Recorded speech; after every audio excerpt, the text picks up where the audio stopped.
Fernando, partamos hablando de cómo se gestó. ¿Cómo se gestó la Constitución del 80 y cuál fue el rol que cumplió?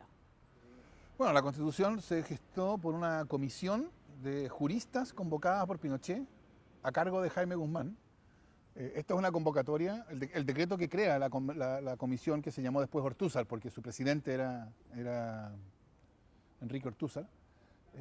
Ese decreto salió como en octubre del 73, o sea, fue muy pronto después del golpe en que surgió esta idea. Yo creo porque en la dictadura había un alma que miraba no a la dictadura misma, no a terminar con Allende. El punto no era terminar con Allende, el punto era sentar las bases de una nueva república, un nuevo Chile. Eso, creo yo, era una de las tendencias que había al interior de la dictadura, no era la única. Y entonces esa lleva a la creación de esta comisión Ortúzar, que se crea, como te digo, por un decreto en octubre del 73, y esa comisión se reúne periódicamente hasta que producen un texto constitucional, una propuesta, y lo hacen en el 79, o sea, están esos 6 años discutiendo la cuestión. Y esa propuesta pasa al Consejo de Estado, que era un órgano que ya no existe, que estaba compuesto por expresidentes de la República y otras personas, que el Consejo de Estado le introduce algunas modificaciones y después pasa a la propia Junta de Gobierno, que sin que nadie sepa muy bien cómo ni por qué, le hace otras modificaciones. Y ese es el texto que se plebiscita. Ahora, lo que yo creo que es interesante es el trabajo que hizo la Comisión Ortúzar. Porque la Comisión Ortúzar lo que hace es una revisión de la tradición constitucional chilena, bastante acuciosa, guiada por fundamentalmente una finalidad, que fue una revisión de la tradición constitucional chilena, con una finalidad principal, que era evitar que vuelva a ocurrir lo que ocurrió en 1970. Es decir, evitar que vuelva a ocurrir que sea elegido un gobierno genuinamente transformador. Porque yo creo que en el diagnóstico de la Comisión Ortúzar estaba el que en las instituciones chilenas tenían un problema. Y el problema que tenían era la vía chilena al socialismo. Era lo que Allende había intentado. Allende decía que la fortaleza de las instituciones chilenas fue una condición para que él pudiera llegar al poder. Porque si las instituciones chilenas no hubieran tenido la vitalidad que tenían, decía Allende, se habrían quebrado antes del acceso del gobierno popular al poder. Entonces, el hecho de que Allende hubiera llegado al poder con un programa transformador mostraba, a juicio de Allende, la fortaleza de las instituciones chilenas. A juicio de la Comisión Ortúzar, mostraba un defecto fundamental de la institucionalidad chilena, que era compatible con una transformación profunda. Y entonces, esa revisión es una revisión hecha para hacer imposible, constitucionalmente imposible, una transformación profunda. Tenía una fórmula. Ellos decían, se trata de minimizar los defectos y males del sufragio universal. ¿Y cuál es el principal defecto del sufragio universal? Bueno, que un presidente como Allende puede ser elegido. Entonces, yo creo que la idea antidemocrática, no antidemocrática en el sentido de negar las formas democráticas, pero sí antidemocrática en el sentido de constituir una política que no pudiera transformar, está desde el principio, creo yo, en el esfuerzo de revisión de la tradición constitucional hecha cuidadosamente por la Comisión Ortúzar. ¿Y cuáles son los elementos concretos que uno puede identificar en la Constitución del 80 y que tienen esa finalidad? Bueno, quizás sea bueno mencionar algunos que no llegaron a la Constitución. Por ejemplo, el profesor Raúl Bertelsen, que fue miembro de esa comisión y que después llegó a ser presidente del Tribunal Constitucional en democracia, él era partidario de lo que él llamaba, precisamente para matizar los defectos y males del sufragio universal, él creía que el presidente de la República no tenía que ser elegido por sufragio universal, que tenía que ser elegido por un comité de hombres buenos, ¿no? Bueno, estas son las cosas que se discutieron. Que él proponía llamar el Consejo de la República. Y que este Consejo de la República, en que iban a estar destacados ciudadanos, fuerzas vivas, etc., iba a ser una propuesta para designar el presidente de la República. Entonces, claro, esa propuesta de Bertelsen no cuajó. Entonces, ¿por qué no cuajó? Porque yo creo que los que elaboraron el texto constitucional, y en especial Jaime Guzmán, se dieron cuenta de que la Constitución tenía que tener por lo menos una forma democrática. No podía negar la democracia como la propuesta de Bertelsen, que habría simplemente negado la democracia diciendo el presidente de la República no se elige por sufragio universal. Que a estas alturas ya la posibilidad de que el presidente no fuera elegido por sufragio universal era imposible. Si la Constitución hubiera negado el principio democrático de esa manera, habría durado un par de años. que fue lo que ocurrió con el orden municipal. Los alcaldes, en el texto original, no eran elegidos democráticamente. Y eso hubo una reforma constitucional para democratizar los municipios a los 2 años de la democracia. Lo que la Constitución hace es, le da forma democrática al poder, pero lo vacía de contenido, ¿no? Entonces, por ejemplo, inicialmente, el Senado estaba integrado por casi 1/3 de sus miembros que eran designados de modos que aseguraban que esas designaciones iban a ser senadores pinochetistas. Y de hecho, tanto el año 89 en la primera designación como el año 97 en la segunda designación, porque duraban 8 años, los senadores designados como bancada hicieron la diferencia y le dieron a la derecha la mayoría en el Senado, con lo cual la Concertación, a pesar de que obtuvo mayoría en todas las elecciones parlamentarias, nunca tuvo mayoría en el Congreso entre el año 89 y el año 90 y el año 2005. Eso es una manera de mostrar que la Constitución lo que hacía era negar las consecuencias políticas del principio democrático. El poder legislativo no estaba distribuido de acuerdo al orden a lo que se manifestaba en las elecciones, sino estaba distribuido previamente por el orden constitucional en favor de quienes estaban por mantener el orden que había fijado la dictadura. Y como los senadores designados, hay otros mecanismos, el sistema binominal, y bueno, después podremos hablar con más latitud, pero el Tribunal Constitucional, las leyes orgánicas constitucionales, los procedimientos de reforma constitucional, estaban todos pensados para que pudiera haber democracia en el sentido de que se eligiera el presidente de la República y se eligiera la Cámara de Diputados y 2/3 del Senado, ¿no? O sea, no todo, desde 2005 todo el Senado, pero que esa democracia fuera una democracia vacía de contenido, en el sentido de que la posibilidad de un proyecto político transformador, de primero ganar y segundo poder realizarse, estaba excluida de entrada. Tú hablas de la Constitución tramposa. ¿Cuáles son esas trampas? Bueno, estas de las que hemos estado hablando. Lo primero que uno tiene que notar es que la Constitución tramposa es la consecuencia natural del modo en que esta Constitución se dio. Entonces, ¿esta Constitución cómo se dio? Bueno, se dio por imposición unilateral de quienes fueron vencedores militares el 11 de septiembre. Y como fue una imposición unilateral de los vencedores militares del 11 de septiembre, entonces es una Constitución que los beneficia a ellos, que protege lo que a ellos les interesa proteger. Que entonces está diseñada para que para que el orden que ellos impusieron durante la dictadura no pueda ser cambiado. O sea, que pueda ser ajustado, eso sí, pero que no pueda ser transformado significativamente, que no pueda dejar de haber un sistema de pensiones de capitalización individual, que no pueda cambiar la decadencia de la educación pública, que no pueda modificarse el sistema de ISAPRES, etc. Todas esas cuestiones fundamentales están puestas en la Constitución. ¿Y cómo están? Bueno, primero estaban puestas de un modo evidente, el artículo 8º, ¿no? Esa fue de las primeras que cayó, el artículo 8º que excluía a los partidos de izquierda. Eso se eliminó el 89. Luego, los senadores designados, que significaron que para dictar cualquier ley durante los primeros años era necesario obtener el acuerdo de la misma derecha que había sido derrotada todas las elecciones. Después de eso subsiste el sistema electoral binominal, que es un sistema diseñado para distorsionar la representación democrática y que yo creo que ha tenido el efecto de destruir la idea de representación política. Hoy día yo creo que nadie cree que los parlamentarios nos representan. O sea, nadie cree que la voluntad que se forma en la Cámara de Diputados es la voluntad del pueblo chileno. Eso es una pura teoría hoy día. Entonces, los senadores designados, el sistema binominal, las leyes de quórum calificado, ¿no? O sea, esto de que para dictar nueva regulación sobre educación se requieran 4/7 de los votos de los senadores y diputados en ejercicio, eso es algo totalmente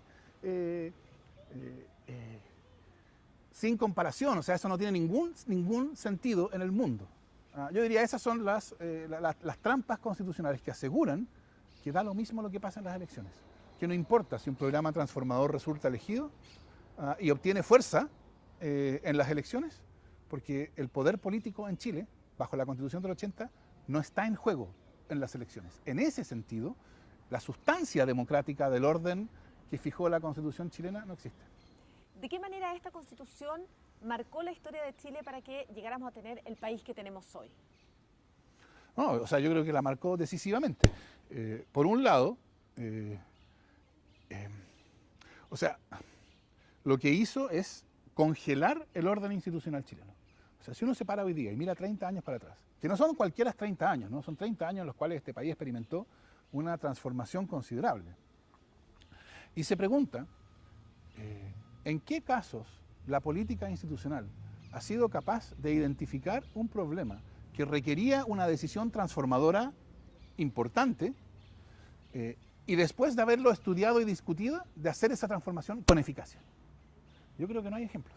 Sí. Yo creo que hay un ejemplo, que es la reforma procesal penal, que se explica por cierta lógica particular, etc. Pero si uno lo mira en general, no hay ejemplos. Es decir, la política chilena durante estos 30 años no ha sido capaz de tomar decisiones transformadoras. Y el tipo de sociedad que tenemos, el tipo de sociedad, el tipo de economía,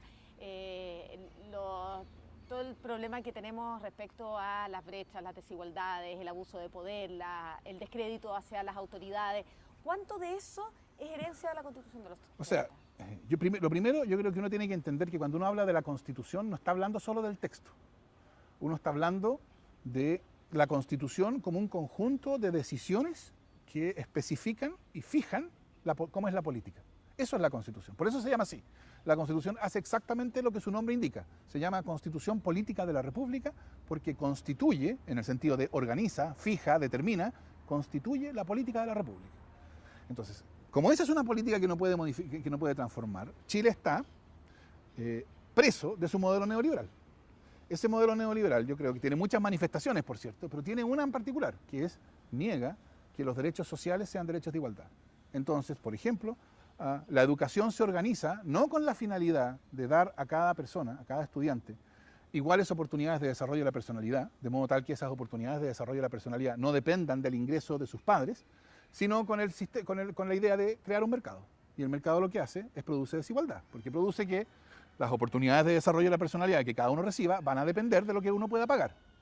Entonces, Chile tiene en ese sentido un sistema de negación que niega los derechos sociales y que es bastante extremo en el mundo. Y con esto yo no estoy tratando de decir nada que sea especialmente controvertido o polémico. O sea, yo preguntaría, ¿en qué otro país comparable hay más del 70% de la educación es privada? ¿En qué otro país comparable el 100% del pilar contributivo de la seguridad social es ahorro en cuentas individuales administradas por empresas con fines de lucro? Eso simplemente no existe. Entonces, claro, el hecho de tener, digamos, los países no tienen derechos sociales porque sí. No tienen derechos sociales porque alguien en algún momento dijo, hoy sería justo que hubiera derechos sociales, ¿no? Tienen derechos sociales porque a través de un proceso de luchas políticas y avances fueron construyendo estas condiciones para una sociedad razonablemente integrada, ¿no? Está muy bien, esta es la lógica de los derechos sociales. Es aceptable que haya mercado y que entonces vaya a haber desigualdad, por cierto, y eso va a haber ricos y pobres, pero esa riqueza o pobreza no va a tener impacto en algunas dimensiones de su vida. No va a tener impacto en la educación, porque no está organizada como un mercado, no va a tener impacto en la salud, porque no está organizada como un mercado, está organizada de una manera distinta, en que todos tienen el mismo acceso, y no va a tener impacto, va a tener un impacto que va a estar mucho más mediatizado en seguridad social. Esa es la idea de derechos sociales. Un sistema como el chileno que niega los derechos sociales, en el fondo afirma que va a haber desigualdad porque hay mercado, y esa desigualdad se va a mostrar y se va a manifestar con toda su fuerza en educación, en salud, en seguridad social. El problema de la desigualdad no es solamente un problema moral, así como que uno dice, oh, qué injusto es que haya desigualdad, que lo es, pero esa no es la dimensión más importante.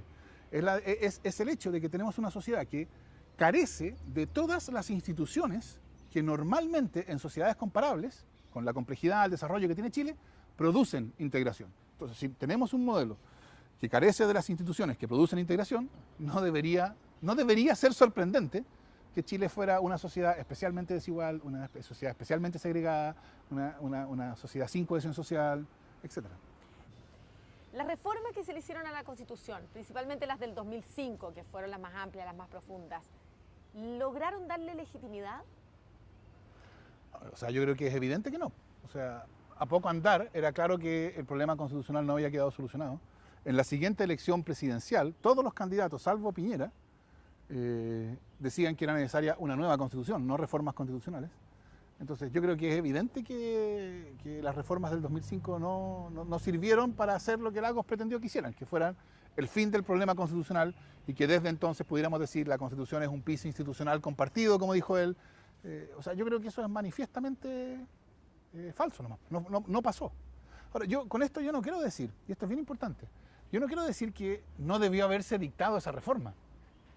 O sea, si yo hubiera estado ahí, si alguien me hubiera preguntado, yo habría dicho, por cierto, es una reforma que constituye un avance, no cabe ninguna duda. Yo creo que el error no fue hacer esa reforma.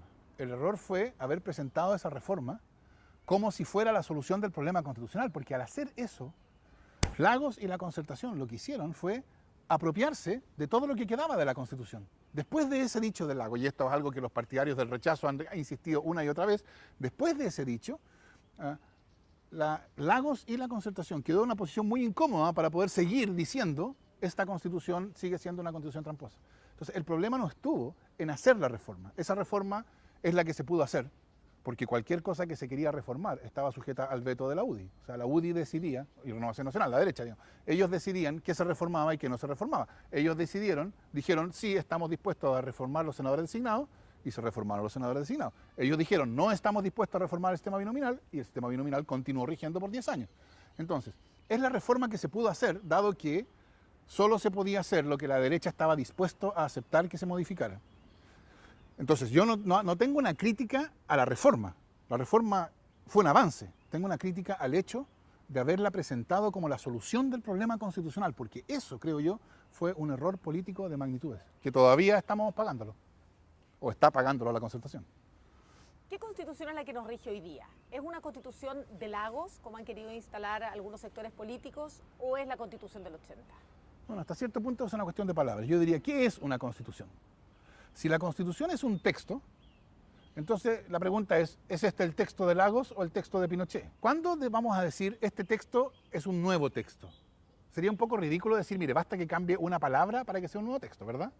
Y también sería un poco ridículo decir, mire, tiene que cambiar todo el texto entero para que sea un nuevo texto. Yo creo que eso muestra que cuando hablamos de la Constitución no estamos hablando de un texto. Estamos hablando de un conjunto de decisiones políticas, de decisiones sobre cómo va a ser la política. Eso es la Constitución. Entonces, tu pregunta yo la entiendo. Estamos viviendo bajo las decisiones fundamentales que definen la política tomadas por Lagos y el gobierno de Lagos en ese momento, el 2005, o todavía estamos sujetos a las decisiones fundamentales tomadas el año 1980. Y yo creo que la decisión fundamental, por las razones que ya hemos conversado, es una decisión de neutralización de la política democrática, de incapacitación. Y esas decisiones siguieron vigentes claramente después del año 2005.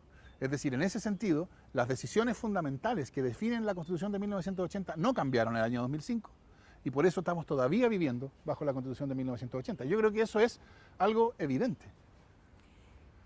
Ya en el gobierno de Michelle Bachelet hubo un primer intento por generar un movimiento constituyente, pero eso quedó en nada. ¿Qué hubiera pasado si quizá se hubiera tomado ese momento y de qué forma o cómo crees que eso influyó en lo que hemos llamado el estallido social? ¿Qué relación hay entre las demandas sociales y el hecho de que no se haya llevado adelante ese proceso constituyente? A ver, yo dije el año 2013 que a mi juicio el problema constitucional se iba a solucionar por las buenas o por las malas. Y se me acusó de que yo estaba llamando un golpe de Estado, que estaba... puras tonteras. Lo que yo estaba diciendo lo podemos decir ahora de otro modo. Podemos decirlo, el problema constitucional se va a solucionar antes de que estalle o después de que estalle. No se solucionó antes de que estalle y estalló. Y eso significó violencia, significó saqueo, significó violaciones de derechos humanos, significó ojos perdidos, personas ciegas, muertos. O sea, ese es el costo de que el problema constitucional no se haya podido solucionar antes de que estallara. La última oportunidad que tuvimos para enfrentar el problema constitucional antes de que estallara fue el proceso constituyente de Bachelet, ¿no? Esa fue la última vez que se intentó. Después de eso llegó un gobierno que dijo, nosotros no nos interesa que avance la nueva constitución, nosotros simplemente vamos a guardar eso en un cajón y nos vamos a olvidar. Porque ellos creían que ellos siguen creyendo que no hay ningún problema constitucional, que en Chile la situación política es perfectamente normal, creen ellos. Entonces, yo creo que quienes hicieron fracasar el proceso constituyente de Bachelet tienen una enorme responsabilidad por el hecho de que el problema constitucional no pudo ser solucionado antes de que estallara. Porque además esos son los mismos que se quejan del estallido, ¿no? Que dicen, oh, el estallido, que fue tan violento, etc. Bueno, la principal responsabilidad del estallido la tienen quienes hicieron lo suyo para que fracasara el proceso constituyente de Bachelet. Y yo creo que eso no corresponde solamente a la derecha, o a la derecha que está en Chile Vamos, ¿no? Había dentro de la nueva mayoría una parte importante de la nueva mayoría que yo creo que simplemente no quería una nueva constitución de verdad. De hecho, yo creo que el principal opositor dentro del gobierno a la idea de nueva constitución era el jefe de gabinete a la época. Bueno, nosotros tenemos una constitución que configura una política neutralizada, incapacitada, que no puede transformar. Y yo creo que por lo menos desde el año 2006, que es el año de irrupción del movimiento pingüino, ha ido surgiendo desde la sociedad una demanda cada vez más fuerte de transformación. El 2006 fue educación escolar, fin a la LOCE, fin a la selección y al lucro. El 2011 fue educación pública gratuita y de calidad, y después del 2011 también fue Hidroaicén, no hay que olvidarse. Después de eso, después del 2011, distintos movimientos que terminan en no más AFP, marchas masivas contra las AFP, el movimiento feminista. ¿Y qué consecuencias institucionales toda esta movilización institucional, toda esta movilización social ha tenido? Ninguna, antes del 18 de octubre. O sea, este rechazo ciudadano a las AFP, ¿qué había significado en términos de las consecuencias para la AFP? Nada.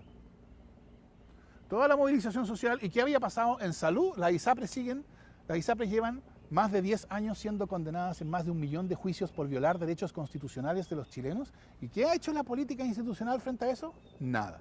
Y las ISAPRES siguen subiendo sus planes, siguen haciéndolo en violación de derechos constitucionales de sus clientes, y los que no reclaman ven que sus planes suben. ¿Y cuánto de esto es responsabilidad de la Constitución? Todo es responsabilidad, no de la Constitución como texto, sino de la Constitución como un conjunto de decisiones políticas fundamentales. Al principio de la Constitución, si estuviéramos conversando esto en el año 91, ahí podríamos haber dicho, mire, el problema son los artículos tanto, tanto, tanto y tanto. Eliminemos esos artículos y se soluciona el problema. ¿Cuál fue el aprendizaje que yo creo que dejó el gobierno de Bachelet II? Que ya el problema no está en el texto, en los artículos constitucionales. El problema está en que 30 años después floreció bajo la Constitución, dadas esas decisiones fundamentales sobre la política, floreció una cultura política neutralizada. Esa cultura que hoy día se le llama la clase política, la política binominal, el duopolio, todas esas designaciones lo que hacen es aluden a una política que ya no está neutralizada desde afuera por ciertas reglas constitucionales, sino que, por así decirlo, hizo suyas esas neutralizaciones. Y que entonces es una política incapaz de transformar. Y yo creo que ese fue la moraleja o el aprendizaje que dejó a los ciudadanos y ciudadanas en general el gobierno de Bachelet II. Porque si uno lo mira, cuando Bachelet llega la segunda vez, estaban dadas todas las condiciones para que pudiera realizar un programa transformador. O parecían estar dadas todas las condiciones. Había tomado estas demandas del movimiento social, ¿no? Transformación de la educación de una mercancía en derecho social, reforma tributaria para eso, nueva constitución. Todas esas demandas venían de las demandas que habían irrumpido desde el 2011. Entonces, que estaban vivas en la sociedad. Por supuesto, esos movimientos sociales no estaban dispuestos a apoyar al gobierno de la nueva mayoría directamente, porque la nueva mayoría ya había, o la política institucional ya había agotado toda su cuenta corriente de legitimidad. Entonces ya no estaban dispuestos a apoyar directamente, pero eran sus demandas. Con esas demandas en el centro de su programa, Bachelet va a la elección, gana por más del 60% la elección presidencial, gana la elección parlamentaria con mayoría en ambas cámaras del Congreso. Y entonces uno habría dicho, bueno, ahora sí, ahora se va a poder hacer. ¿Y cuál es el arqueo final? ¿Cuál es el resultado final? En términos del proyecto transformador, diría yo, fracaso. Fracaso no completo, ojo. O sea, yo diría fracaso parcial en educación. Se avanzó, yo creo que la ley de inclusión es la ley más importante y transformadora de los últimos 30 años, pero fue un fracaso, fue un logro parcial. Y fracaso completo en el proceso constituyente. Entonces, ¿qué es lo que aprendimos los chilenos después del gobierno de Bachelet? Ni siquiera en las condiciones más auspiciosas, esta cultura política, que es la cultura creada por la Constitución de 1980, puede hacerse cargo de asumir el desafío transformador. ¿Y una nueva Constitución, crees que sea capaz de cambiar una cultura política? O sea, yo creo que eso es lo que la nueva Constitución necesita hacer. Yo espero que lo haga. Si no lo hace, vamos a estar en graves problemas, pero yo espero que lo haga. Yo creo que el sentido fundamental de la Constitución, de la nueva Constitución, es cambiar esa cultura política. Es decir, cuando todo esto haya pasado, cuando haya habido plebiscito, convención, plebiscito de salida, aprobación del nuevo texto, promulgación del nuevo texto, derogación de la Constitución del 80, y estemos viviendo bajo la nueva Constitución, y nos preguntemos, bueno, ¿y fue un éxito o no? Yo creo que ahí la cuestión fundamental va a ser, ¿es la política igual que antes? Es decir, es la misma política de la clase política, incapaz de transformar, que no puede hacer las cosas. Si la respuesta es sí, es la misma política, la política sigue siendo igual, entonces tendremos que decir el proceso constituyente por alguna razón que tendremos entonces que investigar, fue un fracaso. No tenemos nueva constitución, aun cuando tengamos un texto nuevo, porque no ha cambiado la política y la constitución en lo que importa es una decisión fundamental sobre cómo es la política. Si la política del día siguiente a la constitución empieza a ser distinta, y por cierto esto no quiere decir que cambie en 180 grados del martes en la noche al miércoles en la mañana, pero si empieza a ser distinta, entonces podremos decir la razón por la cual la política ha cambiado es porque cambiaron las decisiones fundamentales sobre la política, o sea, cambió la constitución, o sea, tuvimos éxito. Ese, diría yo, es el criterio fundamental de éxito del proceso constituyente. A priori, ¿cuáles serían esas condiciones que darían un resultado exitoso de un proceso constituyente? Una política capaz de tomar decisiones transformadoras. Sí, pero me en refiero, que podamos hacerlo. Perdón, me refiero a elementos puntuales, un alto grado de participación en el plebiscito, la manera en que se elijan los constituyentes, quiénes sean los constituyentes. ¿Cuáles son esos elementos que crees que sí, van a ser entiendo. los que finalmente determinen que sea un proceso exitoso? Yo creo que para eso es importante mirar un poquito atrás. El proceso constituyente no se abrió como consecuencia de una exitosa negociación entre bancadas parlamentarias. El proceso constituyente se abrió como consecuencia de la irrupción del pueblo en las calles que dijo no a esta constitución, no al neoliberalismo, etc. De hecho, no había pasado un mes desde esa irrupción, el 18 de octubre, no había pasado un mes y todos los cerrojos que habían protegido por 30 años a la constitución tramposa saltaron por los aires. Y ya menos de un mes después del 18 había ya fijado un plebiscito constitucional, ojo, el mismo plebiscito que Jorge Burgos 5 años antes había dicho que era un atajo raro, ese mismo plebiscito ahora era celebrado por todo el mundo y que iba a llevar a una nueva decisión constitucional desde una hoja en blanco. O sea, todo lo que había impedido en 30 años la nueva constitución repentinamente se esfumó. ¿Por qué? No por una negociación exitosa, sino porque había que responder a esto que había estado ocurriendo, a esta movilización social. ¿Por qué parto respondiéndote de ese modo? Porque el mismo poder que abrió el proceso constituyente va a ser el que lo va a realizar de modo exitoso. Por consiguiente, a la pregunta de cuáles son las condiciones para que ese proceso sea exitoso, mi respuesta sería que en el proceso constituyente participe ese mismo poder que lo abrió. ¿Cómo se va a notar eso? Por ejemplo, yo creo que la primera indicación importante que vamos a tener va a ser la participación en el plebiscito. Si en el plebiscito participa más o menos el mismo rango de personas que participan en una elección normal, o sea, entre el 40 y el 50%, lo que tendremos que decir es, esa fuerza social que irrumpió el 18 de octubre no está ahí. Decidió no entrar. Y si no entra, entonces yo creo que no va a haber proceso constituyente. O sea, quiero decir, va a haber un proceso formalmente constituyente, se va a elegir una convención, va a haber una convención, pero va a ser todo visto como un arreglo más. ¿Por qué? Porque la fuerza que le da vitalidad a este proceso no va a estar.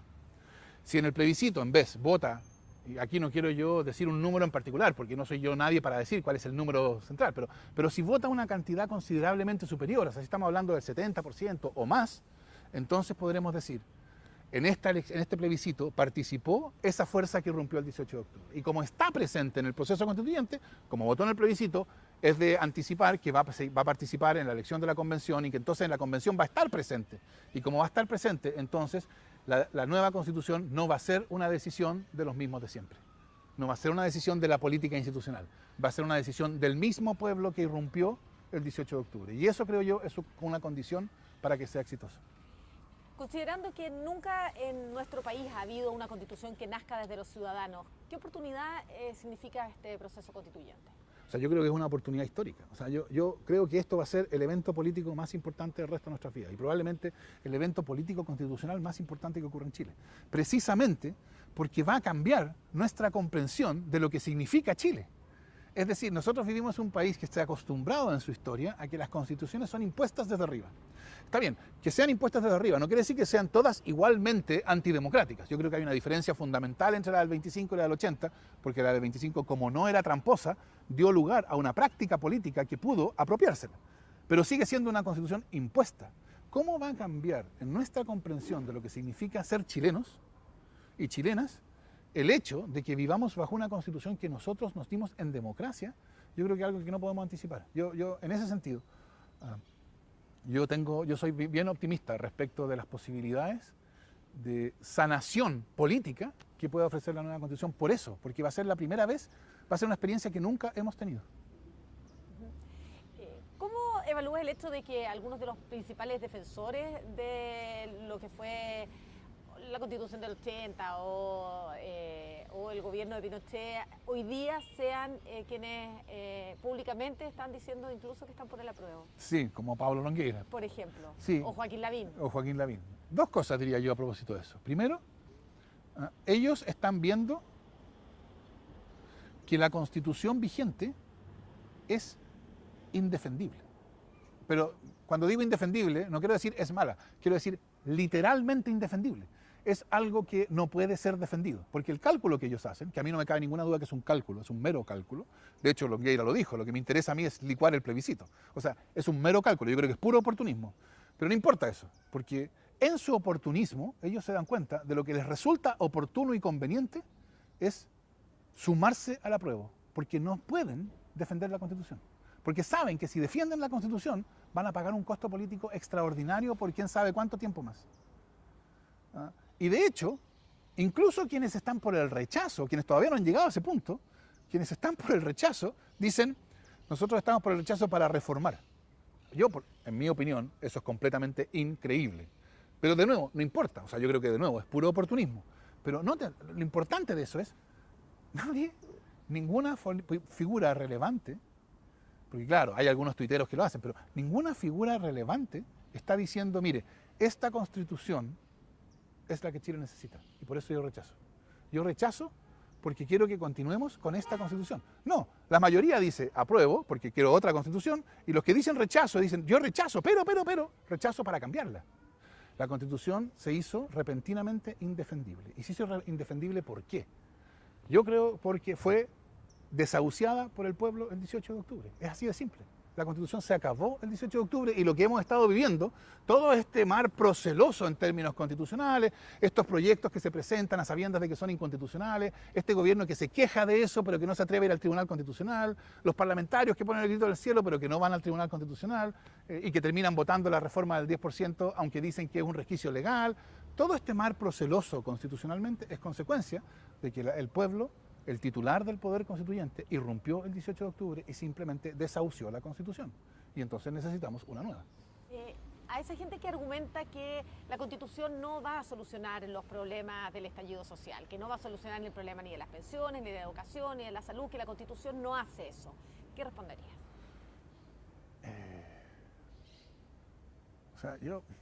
A mí ese es un argumento que yo creo que es bien difícil de tomárselo en serio. Porque en algún sentido dice algo que es obvio y que yo creo que nadie cree. Yo no he escuchado a nadie que crea que quiere una nueva Constitución porque al día siguiente de la nueva Constitución su pensión va a ser el triple de lo que es hoy día. O sea, eso no es algo que se esté diciendo. Los únicos que dicen eso son quienes dicen eso para decir eso no va a ocurrir, ¿no? O sea, en el fondo es una caricatura. Por lo tanto, yo creo que eso es parte de la campaña, y en la campaña se dicen cosas no porque alguien las crea, sino por puras razones estratégicas. ¿Qué relevancia sí puede tener la Constitución? Bueno, es cosa de mirar para atrás. ¿Cuánto tiempo llevamos discutiendo sobre pensiones? ¿Cuándo hemos tenido la posibilidad de discutir seriamente sobre una reforma de verdad del sistema de pensiones? No aumentar 1, 2, 3 o 4 puntitos, no, una reforma de verdad. Un sistema de pensiones que deje de ser de capitalización individual. Esa posibilidad nunca ha estado presente. ¿Cuánto tiempo llevamos discutiendo sobre la necesidad de transformar la educación de una mercancía en un derecho social y de rescatar la educación pública? Todas esas cosas no se ha avanzado. ¿Por qué? Porque la política que tenemos no puede transformar. Entonces la política que tenemos está condenada a seguir haciendo lo que hizo exitosamente durante los primeros 15 años, a corregir aquí y allá, ¿no? O sea, nuestro problema, por cierto, surge cuando surge desde la sociedad una demanda de transformación.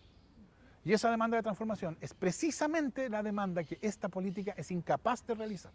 Entonces, en la medida en que esas demandas sociales suponen transformaciones, la nueva Constitución es una condición necesaria. Lo que quiere decir, sin nueva Constitución, esas demandas van a quedar sistemáticamente insatisfechas, como han quedado. Eso no quiere decir que la nueva Constitución va a ser una condición suficiente. No es que la nueva Constitución vaya a solucionar esas demandas. La nueva Constitución va a crear una política que pueda solucionar esas demandas. En la medida en que gane el apruebo y gane la Convención Constitucional, que es lo que yo asumo que va a pasar, va a haber una elección el 11 de abril para esa Convención Constitucional. Ahí se van a elegir entonces los 155 miembros de la Convención Constitucional, más los que correspondan a los escaños reservados, que yo entiendo que todavía se está discutiendo cuántos van a ser precisamente. Entonces van a ser 155 más N, elegidos el 11 de abril. Eso, bueno, esa elección tendrá que ser calificada, podrá haber observaciones, etc. Así que yo supongo que eso implica que algo así como en mayo se va a instalar la Convención Constitucional. La Convención Constitucional tiene 9 meses para decidir un nuevo texto constitucional que proponerle al país. Esos 9 meses pueden ser extendidos por 3 más, que yo supongo que va a ser extendido. Así que, en definitiva, yo creo que va a estar operando un año. Si es mayo del 2021, la Convención va a hacer su propuesta de texto constitucional en mayo del 2022, supongo yo. Ese texto tiene que ser acordado por 2/3 de los miembros de la Convención desde una hoja en blanco. Con ese proyecto que la Convención va a ofrecerle al país en mayo de 2022, se debe hacer un plebiscito a la salida del proceso. En ese plebiscito, a diferencia del plebiscito del 25 de octubre, el voto va a ser obligatorio. Yo también creo que los ciudadanos tenemos derecho a saber por qué acordaron un plebiscito de entrada con voto voluntario y un plebiscito de salida con voto obligatorio y quién fue el que demandó eso. Todas esas cosas deberíamos poder saberlas. Pero en fin, va a haber un plebiscito con voto obligatorio a la salida y si el proyecto que sale de la Convención es aprobado en ese plebiscito, se va a promulgar como nueva Constitución y ese acto de promulgación implicará la derogación de la Constitución vigente. Esa es la forma del proceso constituyente que viene. Mientras tanto, nos sigue rigiendo la Constitución actual. Claro, sí. Y respecto a la votación de abril, ¿es regional? ¿Se presentan por regiones? O sea, funciona con la misma lógica de la Cámara de Diputados. O sea, por distritos, los mismos distritos, y se eligen tantos convencionales como diputados se eligen en esos mismos distritos. Igual uno vota por uno y igual se vota que cuando se vota por uno, sí. La única diferencia es que como va a ser una convención paritaria, al momento de tabular, de determinar quiénes son los candidatos elegidos, van a ir, por así decirlo, uno y uno. Uno y uno. Claro. El más alto entre los hombres, el más alto entre las mujeres, claro, y así. Claro.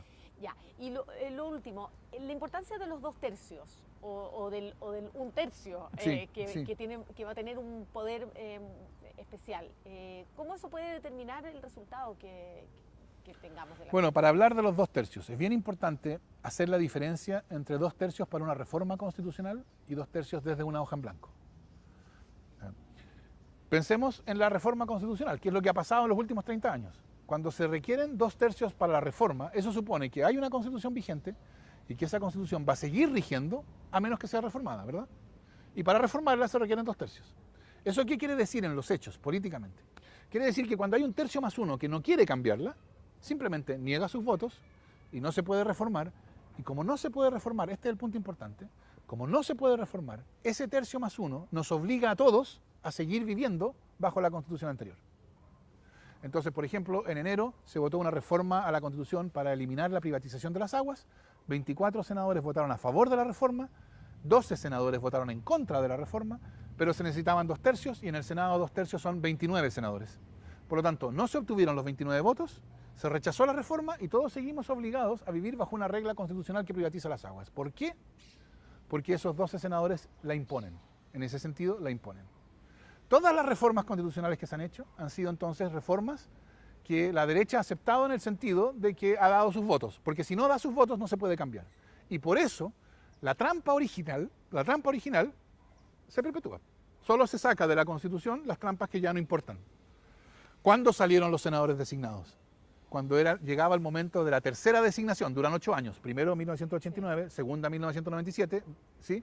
Tercera 2005. Y que le tocaba la concertación. Y en ese momento, dado quienes designaban, la mayoría de los senadores designados iba a ser de la concertación. Y entonces ahí la derecha dijo, sí, nosotros estamos dispuestos en un gesto republicano a dar nuestros votos para eliminar a los senadores designados. Esa es la manera en que se ha hecho. 2/3 para la reforma. Solo se reforma lo que ellos quieran reformar. Cuando sea desde una hoja en blanco, la cuestión va a ser distinta. Porque la cuestión solo va a obligarnos constitucionalmente a todos lo que cuente con el respaldo positivo de 2/3 de los miembros de la Convención. Eso es un gran acuerdo genuino. Eso es un gran acuerdo en que significa que solo aquello en lo que de verdad estemos de acuerdo nos va a obligar a todos. Porque hoy día los grandes acuerdos son, si no hay grandes acuerdos, lo que a la derecha le gusta sigue. Entonces, lo que la derecha llama los grandes acuerdos de los últimos 30 años han sido su imposición unilateral. Entonces, si a ellos les interesan los grandes acuerdos, ellos deberían ser los primeros partidarios de la hoja en blanco y los 2/3, porque eso significa que la nueva Constitución va a ser el resultado de un genuino gran acuerdo. Solo aquello en lo cual haya 2/3 de acuerdo va a estar en la nueva Constitución. Entonces, cuando nos preguntemos después, ¿por qué nos obliga esta Constitución? Lo que podremos decir es, nos obliga porque todos estuvimos, todos, 2/3, ¿no? Todos estuvimos de acuerdo. Eso es un genuino gran acuerdo.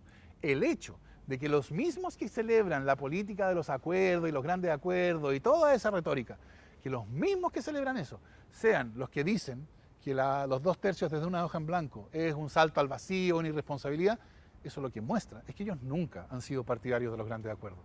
Lo que a ellos realmente les interesa es que solo se hagan las cosas que ellos aprueban. Eso es lo que va a cambiar. Porque ahora, por cierto, la izquierda, dicen ellos, la izquierda podrá vetar cosas en la nueva Constitución. Sí, y yo espero que la izquierda vete que la nueva Constitución privatice el agua.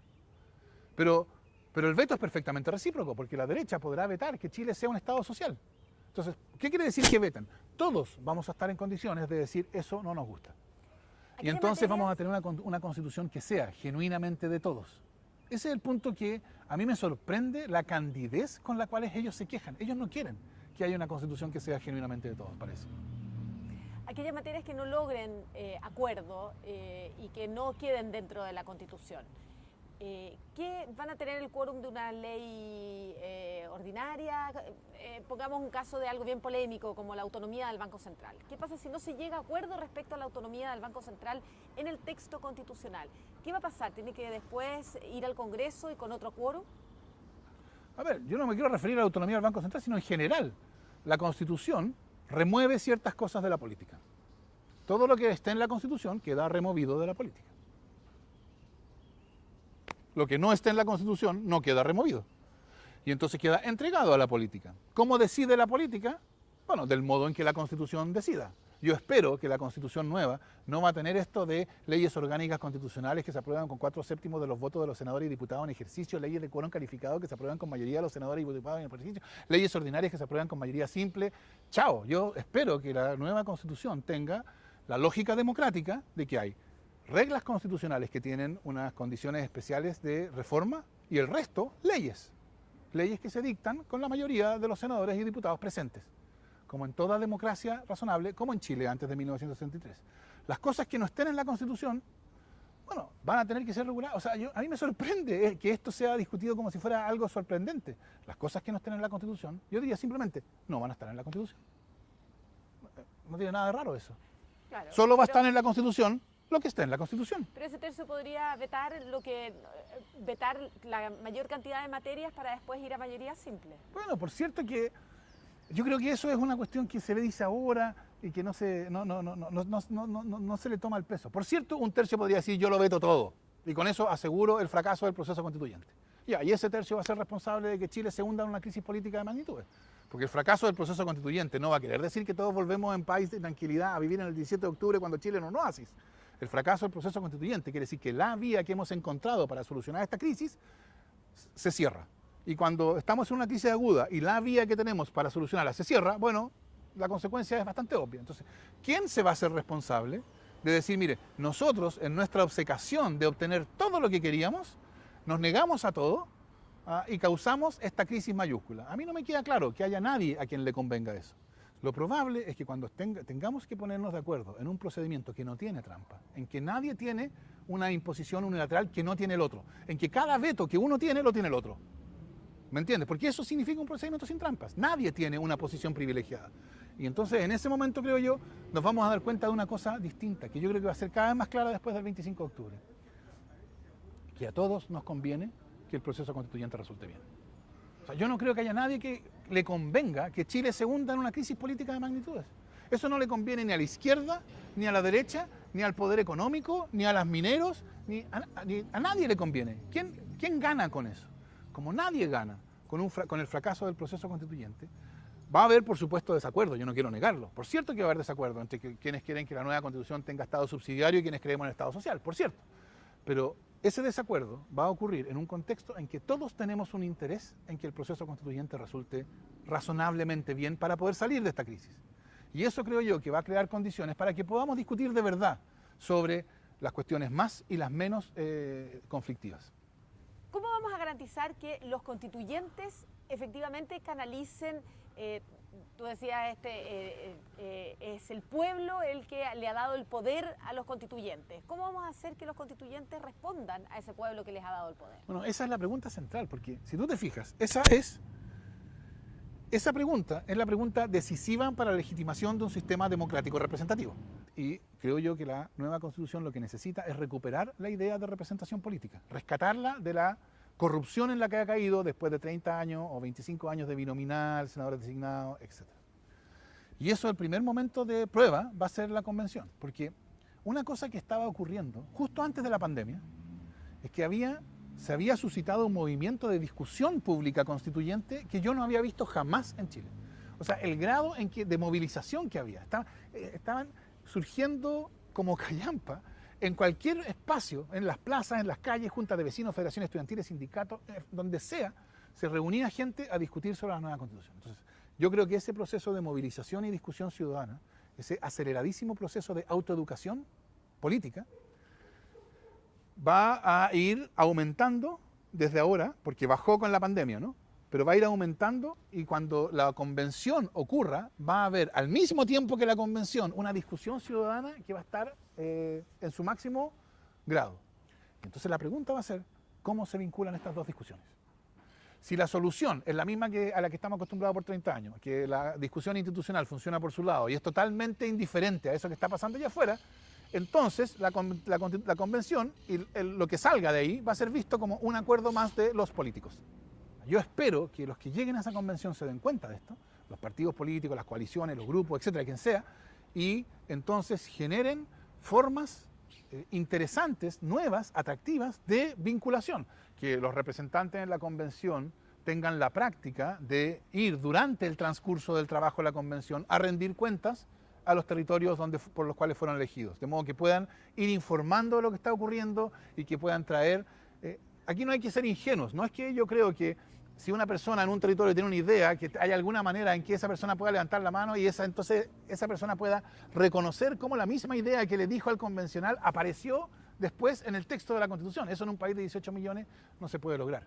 Entonces, cuando yo digo que esto tiene que tener alguna realidad, no estoy diciendo que tiene que tener la realidad más directa e inmediata, pero que los convencionales sean parte de esa otra discusión que está ocurriendo, que participen de esa asamblea o de esos conversatorios, de esos foros, etcétera, en fin, yo creo que hay un enorme espacio y vamos a ver, supongo yo, que distintos grupos, coaliciones, partidos, alianzas en la convención van a adoptar distintas prácticas, algunas van a hacerlo como la política de siempre, otros van a buscar maneras de establecer contacto, algunos de esos intentos van a ser exitosos, otros van a ser menos exitosos, en fin. Pero yo creo que es importante destacar desde ya la importancia que el modo en que se solucione ese problema va a tener para el éxito del proceso constituyente.